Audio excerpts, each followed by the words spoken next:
বাংলার পদ্মা, মেঘনা আর পশ্চিমবঙ্গের ভাগীরথী, এই নদীগুলোর নামই যে কোনো বাঙালির কানে যেন স্বাদের প্রতিশব্দ হয়ে ওঠে। বিশেষ করে দুর্গাপূজার আগে যখন বাঙালি ঘরে ঘরে ইলিশের উপস্থিতি খুঁজে বেড়ায়, তখন এই নদীর ইলিশের কথা মনে পড়ে। কিন্তু গত কিছু বছর ধরে পশ্চিমবঙ্গের বাজারে পদ্মার ইলিশের ঘাটতি চোখে পড়ার মতো। প্রতি বছরই দুর্গাপূজার আগে পশ্চিমবঙ্গের মাছ ব্যবসায়ীরা বাংলাদেশ থেকে পদ্মার ইলিশ আমদানি করার জন্য ঢাকায় চিঠি পাঠান। এবারও পশ্চিমবঙ্গ ফিশ ইম্পোর্টার্স অ্যাসোসিয়েশন বাংলাদেশের পররাষ্ট্র উপদেষ্টার কাছে সেই চিঠি পাঠিয়েছে। কারণ ভারতীয় বাঙালির মধ্যে পূজার সময়ে ইলিশ খাওয়ার চল রয়েছে, যদিও এর সঙ্গে কোনো ধর্মীয় প্রথার সম্পর্ক নেই। পদ্মার ইলিশকে বলা হয় কুলিন। পদ্মার ইলিশের মোহময়ী রূপ যেমন অনন্য, তেমনি গন্ধ অত্যন্ত আকর্ষক। যেভাবেই রান্না করুন না কেন, সেই স্বতন্ত্র গন্ধ পাওয়া যাবে। স্বাদও মিষ্টি ও নিখুঁত।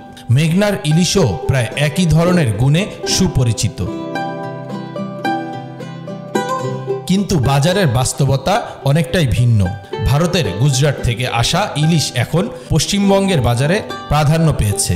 গত 1.5 মাসে প্রায় 4000 টন ইলিশ এসেছে এখানে, যা সমস্ত পূর্ববর্তী রেকর্ড ভেঙে দিয়েছে। গুজরাটের ভারুচ এলাকায় সমুদ্র থেকে ধরা এই ইলিশ নর্দমা ও তাপ্তি নদী অঞ্চলের, কিন্তু স্বাদে তারা তুলনামূলকভাবে কম সুস্বাদু। ইলিশ ব্যবসায়ী থেকে শুরু করে ইলিশ প্রেমী সবাই এই স্বাদের ব্যবধানের কথা মন্তব্য করেছেন। পদ্মার ইলিশ আর গুজরাটের ইলিশের স্বাদের তফাৎ চরম। গুজরাট বা ভারুচের ইলিশের স্বাদ কিছুটা পাওয়া যায়, কিন্তু স্বতন্ত্র গন্ধ অনুপস্থিত। মিয়ানমারের ইরাবতীর ইলিশও একই রকম।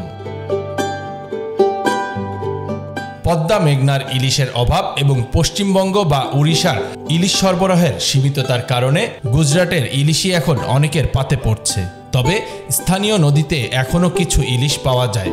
পশ্চিমবঙ্গের ভাগীরথী নদীর মোহনার কাছে নিশ্চিন্দপুরে ভালো জাতের ইলিশ পাওয়া যায়। ওড়িশার বুড়িবালাম নদীর মোহনা থেকেও বড় ও সুস্বাদু ইলিশ পাওয়া যায়। তবে মাছ ব্যবসায়ীরা বলছেন এবছর ওড়িশার ইলিশ সরবরাহ কম, ফলে স্থানীয় বাজারে আসা ইলিশের একটি বড় অংশ জাটকা, অর্থাৎ ছোট ও কম বয়সী ইলিশ। মৎস্য দপ্তর জাটকা বিক্রি না করতে নির্দেশ দিয়েছেন, কিন্তু ডায়মন্ড হারবার বা রায়দিঘির আড়তে প্রচুর জাটকা বিক্রি হচ্ছে। প্রতিটি 150-200 গ্রামের ছোট ইলিশ বাজারে আসে। প্রশাসনের কোনো নজর নেই। এতে মাছের প্রজাতি ধ্বংসের ঝুঁকি বেড়ে যাচ্ছে। পদ্মা মেঘনার ইলিশের অভাব, বাজারের ওপর ভারতীয় ইলিশের প্রাধান্য এবং স্থানীয় জাটকার প্রভাব, এই 3টি ফ্যাক্টর একত্রে পশ্চিমবঙ্গবাসীর ইলিশ ভোজনকে গভীরভাবে প্রভাবিত করছে।